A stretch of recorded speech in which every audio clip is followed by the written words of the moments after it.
শুরুটা ভালো না হলেও শেষটা ভালোই হয়েছে। তো এটা একটা ডুডল আর্ট। আমি Instagram দেখে আঁকানো শুরু করেছি।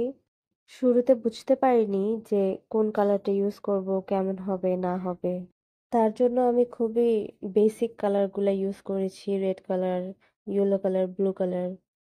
সো ফার্স্টে আমি শেপ দিয়ে নিয়েছিলাম। সেই অনুযায়ী রং করা শুরু করে দিয়েছি।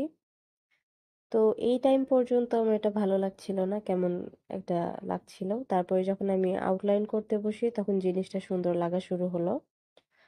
তো ফার্স্টে আমি নৌকাটা আউটলাইন করে নিচ্ছি। আমি সবসময় outline black colour sign pen দিয়েই করি। কারণ এটা মাথাটা চিকন হওয়ার কারণে আমার সুবিধা হয়।